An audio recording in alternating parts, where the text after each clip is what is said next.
हर हर महादेव, जय भोलेनाथ। दोस्तों आइए जानते हैं कुछ बहुत ही महत्वपूर्ण बातों के बारे में, बहुत ही महत्वपूर्ण उपायों के बारे में, जानकारियों के बारे में। पूज्य गुरुदेव के श्रीमुख से उन्हीं की कथा के दौरान जब वो बता रहे थे, तो कुछ अंश को मैं यहाँ प्रस्तुत कर रही हूँ। तो चलिए सुनते हैं उन्हीं के श्रीमुख से बहुत ही महत्वपूर्ण जानकारी। भगवान शंकर ने जब लक्ष्मी जी का विवाह भगवान विष्णु के साथ कराया था, तब लक्ष्मी जी ने धन्यवाद दिया था शिव जी को, आप मुझे आदेश दो कि मैं आपकी सेवा क्या करूं। शंकर भगवान ने कहा मुझे सेवा की जरूरत नहीं है। लक्ष्मी जी कहती है नहीं, आपने मुझे नारायण से मिलवा दिया, कुछ तो कहिए प्रभु। शंकर भगवान ने कहा जब प्रदोष काल हो, शाम का समय हो, उस समय पर बेलपत्री, पीपल और आंवले के नीचे लक्ष्मी तो कुछ देर के लिए विराजमान हो जाना। जो तेरे इन वृक्षों के नीचे शाम को दीप लगाने आए, उसके घर तो पीछे पीछे चली जाना। बस इतनी कृपा कर दे। आपको कथा में कहा था मंथन हुआ, उस मंथन में सबसे पहले अगर कुछ निकला तो 5 गाय निकली। कितनी? 5 गाय निकली।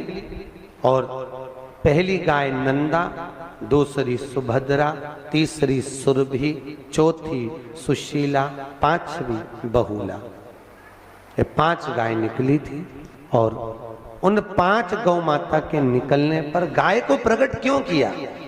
क्योंकि शंकर भगवान विष पिएंगे, कंठ जलेगा।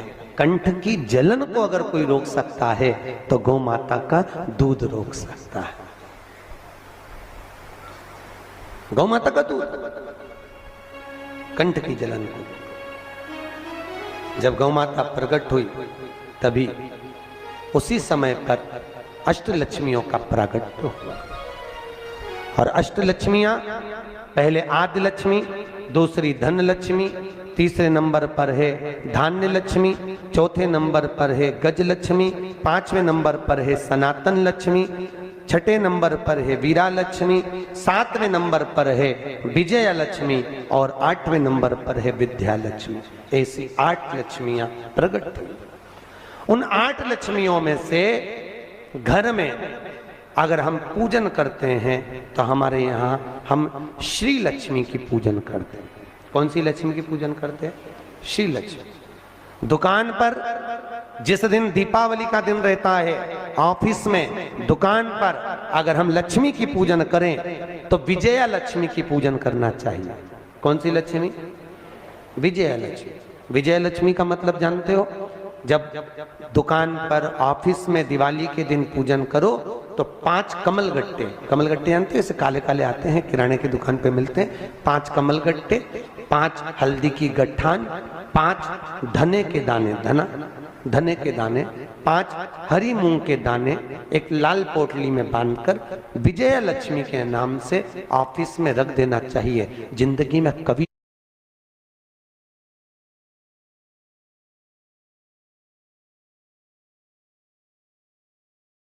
चौगने बढ़ते चले जाते हैं। ये केवल लक्ष्मी पूजन वाले दिन होता है। तो घर में अपने रखी जाती है श्री लक्ष्मी। उसी श्री लक्ष्मी को हमारे यहाँ धन लक्ष्मी कहा गया है। और व्यापार व्यवसाय में रखी जाती है, जम के बोलो, विजया लक्ष्मी। बच्चों के रूम में दीपावली के दिन जो पूजन करी जाती है वो गज लक्ष्मी की करते हैं। कौन सी लक्ष्मी? गज लक्ष्मी। गज लक्ष्मी मतलब हाथी पर बैठी हुई। हाथी पर बैठी हुई लक्ष्मी से मतलब ये नहीं कि आप गज लक्ष्मी का फोटो लगा दो या गज लक्ष्मी का चित्र लाओ या मूर्ति लाओ। अपने को केवल एक पूजन के बाद में कुंकू की या हल्दी की या सिंदूर की बिंदी अपने बच्चों के पढ़ाई के रूप में गज लक्ष्मी के नाम की लगा देना चाहिए। गज लक्ष्मी मतलब उन्नति को देने वाली, हमारे बच्चे को विद्या प्रदान करने वाली, उत्तमता देने वाली होती है बच्चों के लिए। गज लक्ष्मी।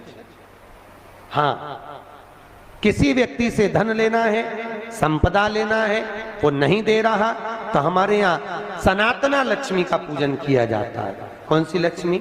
सनातना लक्ष्मी। दीपावली के दिन लाल वस्त्र में या पीले वस्त्र में अपने घर के कोई भी 5 सिक्के मतलब एक एक के क्वाइन हो, 2-2 के क्वाइन हो, सिक्के मतलब क्वाइन लेकर उसको हल्दी में लपेटकर जिस व्यक्ति से पैसा लेना है उसका नाम लेकर धागे से बांधकर कपड़े में उसको मात्र 22 दिन तक रख दो। सनातना लक्ष्मी अपनी लक्ष्मी को वापस खींच के ले आती है। घर की लक्ष्मी अपनी लक्ष्मी को खींच कर लाती है, उसको सनातना लक्ष्मी कहते हैं। ये दीपावली के दिन पूजी गए हुए लक्ष्मी धन को खींच लो। और चुंबक देखिए, अरे बोलो तो बच्चे लोग गंगा जी में ऐसे उसको बांध के, हमारे यहाँ यमुना गंगा में बच्चे धागे में बांध के लटकाते हैं। क्यों लटकाते हैं? उसमें क्या चिपकता है? पैसे चिपक जाते हैं। जो चुंबक तत्व से जुड़ा हुआ है वो चिपक के आ जाता है। सनातना लक्ष्मी अपनी लक्ष्मी को खींचकर वापस बुला ले, घर की लक्ष्मी ऐसी सनातन अष्टलक्ष्मी। सनातना लक्ष्मी आनंद सुख देने वाली है।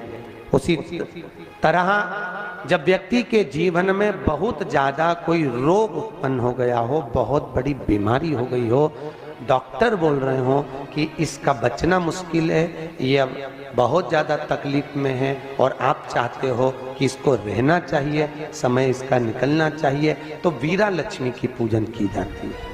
कौन सी लक्ष्मी? वीरा लक्ष्मी। वीरा लक्ष्मी कैसे पूजते हैं? कहते हैं नीम की 5 पत्ती। कितनी पत्ती? नीम की 5 पत्ती, एक कमलगट्टा पानी के कलश में डालकर रात भर बीमार व्यक्ति के पास में रख दीजिए।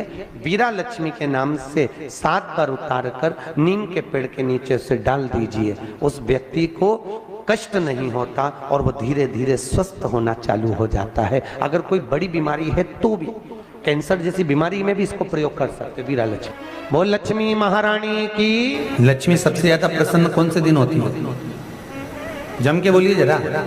शुक्रवार।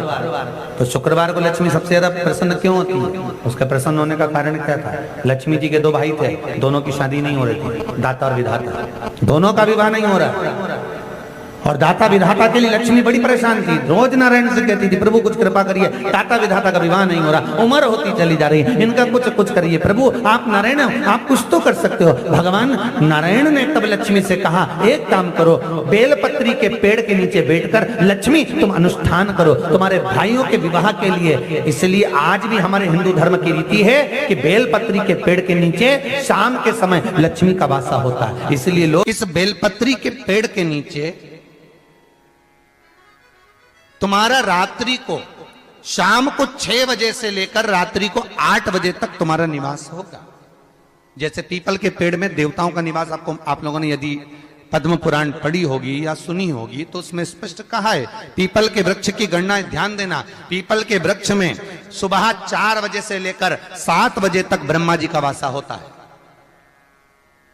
पीपल के वृक्ष में सुबह 7 बजे तक ब्रह्मा जी का वासा, 7 बजे से लेकर 10:30 बजे तक पीपल के वृक्ष में भगवान विष्णु का वासा होता है। कितनी बजे तक? 10:30। 10:30 से लेकर 11:30-12 बजे तक पीपल के वृक्ष में पितरों का वासा होता है। इसलिए हमारे यहाँ पितरों को श्राद्ध पक्ष में जो भोजन कराया जाता है वो 10:30 से 12 के बीच में कराया जाता है। 12 बजे के बाद पीपल के वृक्ष में दोपहर के 1:30 बजे तक आहूतों का वासा रहता है। आहूत कौन? जो गर्भ में शांत हो गए, जो कुंवारी अवस्था में शांत हो गए, जो जन्म लेने के बाद उनका विवाह नहीं हुआ और शांत हो गए, उन आहूतों का वासा उस पीपल के वृक्ष में दोपहर में 1:30 बजे तक रहता है। उसके बाद में प्रेतों का वासा चालू होता है। इसलिए दोपहर के समय पीपल के पेड़ की परिक्रमा नहीं होती। फिर शाम को 4 बजे से 7 बजे तक पीपल के वृक्ष में शंकर जी का वासा होता है। इसलिए शाम के समय पीपल की परिक्रमा नहीं होती। 7 बजे के बाद में पीपल के वृक्ष में रात्रि को 9 बजे तक कुबेर का वासा होता है। फिर 9 बजे के बाद में प्रेतवास चालू होता है पीपल के वृक्ष में। उसी तरह बेलपत्री का जो वृक्ष है, उस बेलपत्री के वृक्ष के नीचे रात्रि को 8 बजे से लेकर 12 बजे तक बेलपत्री के पेड़ के नीचे कुबेर का निवास होता है। महाराज, कुबेर का निवास। प्रयास करा करो इसी बेलपत्री के पेड़ के नीचे हम दीप लगाएं, घी का दिया। यदि संपदा की कमी हो तो, अगर भगवान ने खूब संपदा दी है तो भले मत लगाओ, कोई दिक्कत।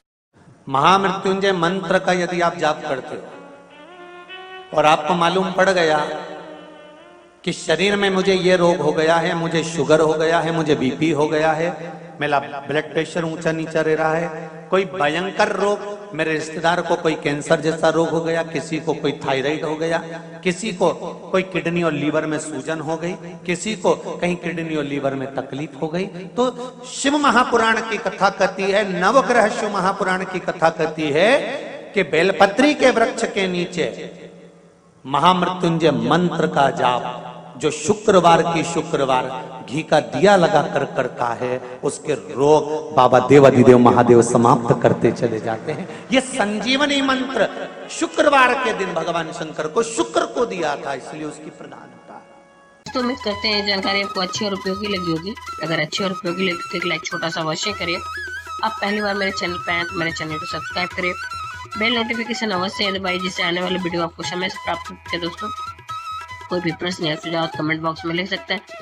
फिर मिलते हैं दोस्तों एक नई जानकारी के साथ नए वीडियो में। तब तक के लिए जय भोलेनाथ, हर हर महादेव, श्री शिवाय नमस्तुभ्यम। धन्यवाद दोस्तों।